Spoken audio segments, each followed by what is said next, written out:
Maunay giingon pag may tinani may aanihin. Ang katunga ani gipaksiw na nako ganihang udto. Ang kaning katunga ay siyempre gipanihapon. Kay wala may abuhan, dirian na lang gisugba ang nabilin namo nga eggplant kaganihang udto. Basta magkugi lang di mangyud mapas mo ba? Naaman po ko'y naispatan nga duha ka buk okra, ako na lang po gikuha o gibawbaw diri sa moang nilungag. Nakalimot man kog subak ani sa pinaksiw gud ba. Dayon piniritong isda ipares nato sa tuang salad nga eggplant karon. A day in my life as a content creator diri sa social media. Ni sulod pagka feeling vlogger, kay nagtuo na og mamilyonarya. Unsang pagkaunsa ang di man pud ay lali mahimong feeling vlogger ay makutaw man pud imuhang mga utok kung unsaon nimo paghimay-himay, unsaon pag-manage sa imuhang oras nga maka-upload og makumpleto lang gyud. Kay ni sulod man padayon na lang ta ani. Mao nay ginaingon nga try until you succeed.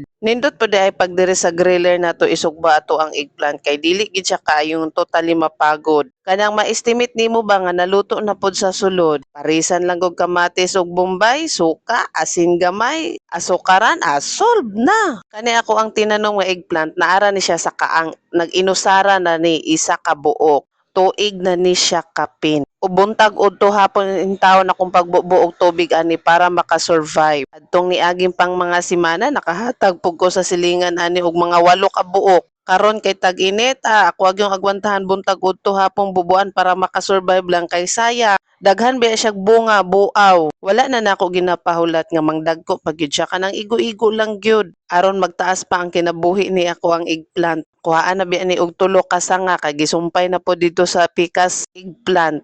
Unsa bay tawag ana markot dili pod siya markot baging man siguro to. Basta kay ihang sanga gisumpay dito sa pikas sanga pero parehas silang punuan. Kay katong niaging semana mga 3/4 pud to ako ang nahatag sa ilaha ba. Karon murag medyo nalangan lang ihang pagtubo tungod kay perting inita. Ang ako ganing mga okra nalaos pod din taon tungod sa kainit. Naka 1/4 ang akong nakuha karon.